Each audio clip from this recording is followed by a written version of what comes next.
Assalamualaikum warahmatullahi wabarakatuh. Hai semuanya, saya Syafira Andi Fitrani, mahasiswi dari IAIN Syahrul Jati Cirebon dari jurusan Tadbis Ilmu Pengetahuan Sosial. Saya di sini akan menyelesaikan tugas UTS saya dalam mata kuliah Ilmu Teknologi Masyarakat.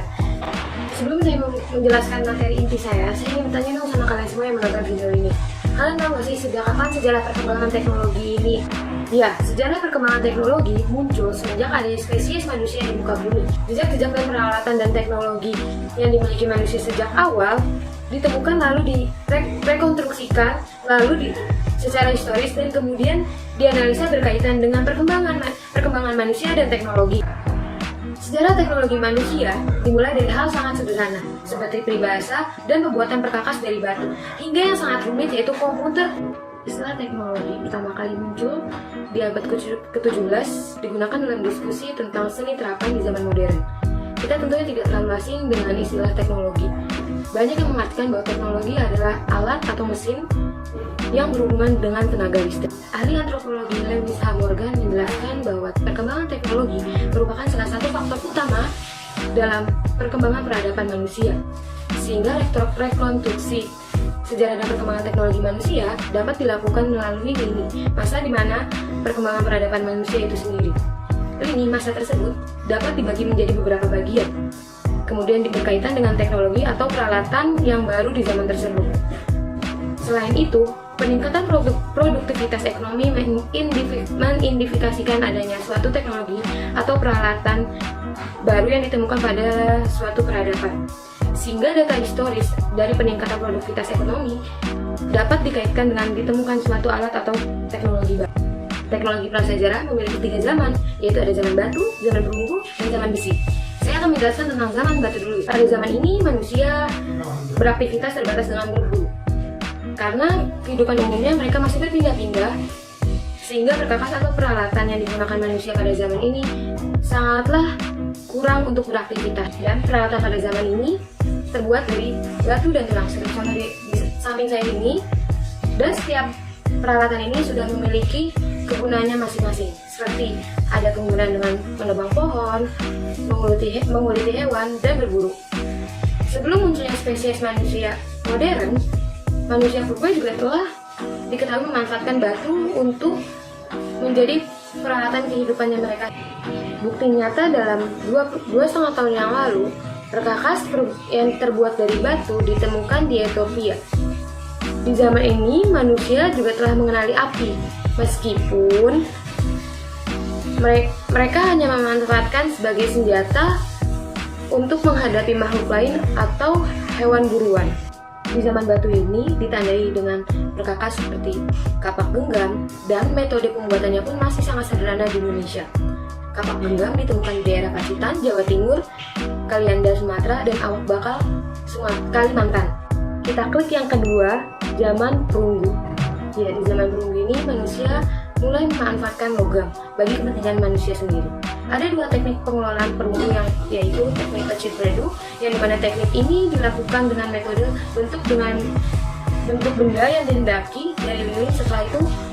Setelah membuat model dengan lilin lalu ditutup dengan tanah. Sedangkan teknik yang kedua yaitu teknik bivalen. Teknik ini menggunakan sebuah cetakan yang dimana ditampuk dan dibuka sehingga setelah dingin cetakan tersebut dibuka lalu dikeluarkan benda yang kita inginkan. Untuk benda-benda pada zaman ini ada di samping saya, seperti ada kapak corong, pedang, nekara, dan benda lainnya yang terbuat dari logam. Selain menekankan pada pemanfaatan logam di zaman perunggu ini, manusia telah mengenal roda yang menunjang aktivitas ekonomi secara signifikan. Di Indonesia, perkakas merupakan peninggalan zaman perunggu yang diantaranya seperti saya yang sudah sebutin di samping saya. Kita klik zaman terakhir yaitu ada zaman besi. Ya, zaman besi dan zaman perunggu serupa, teknik logamnya serupa. Nah, tapi di zaman besi ini perkakasnya digunakan lebih kuat karena menggunakan besi. Besi merupakan material yang lebih keras dari perunggu dan juga lebih melimpah persebarannya. Seperti artefika paling awal terbuat dari besi, ditemukan di Gerze, Mesir yang berupa 9 buah manik-manik yang merujuk pada tahun 3200 Masehi, sebelum Masehi. Bahasa manusia pun telah jauh berkembang lebih kompleks pada zaman ini, di mana pada akhirnya akan mengenal tulisan. Teknologi peradaban dunia Islam paling awal dan sampai teknologi dunia Islam modern. Perkembangan teknologi peradaban Islam awal, kita ambil contoh di zaman Nabi. Perkembangan teknologi ini sudah begitu maju. Hal itu dibuktikan karena banyaknya kisah-kisah Nabi di dalam Al-Quran, bagaimana kehidupan manusia pada zaman Nabi. Hal ini kita dilakukan pada zaman Nabi Adam ketika bertemu dengan Hawa. Bagaimana membangun sebuah perabatan. Dalam sejarah, Nabi Adam kebingungan dalam menemukan api untuk memasak. Namun dia mendapatkan wahyu ketika batu digesek dengan batu akan menghasilkan api. Ini merupakan salah satu teknologi. Dan kita ambil contoh lain, yaitu di zaman Nabi Nuh, di mana ada yang namanya kapal. Dalam sejarahnya, kapal ini berukuran besar, seperti contoh di samping saya nih. Nah, di kapal berukuran besar itu, semua makhluk hidup yang patuh kepada Nabi Nuh mampu ditampungnya. Hal ini menandakan betapa canggihnya teknologi yang ada di dunia Islam. Teknologi dunia Islam modern. Pada saat ini, dunia Islam sudah banyak menciptakan teknologi yang sangat canggih.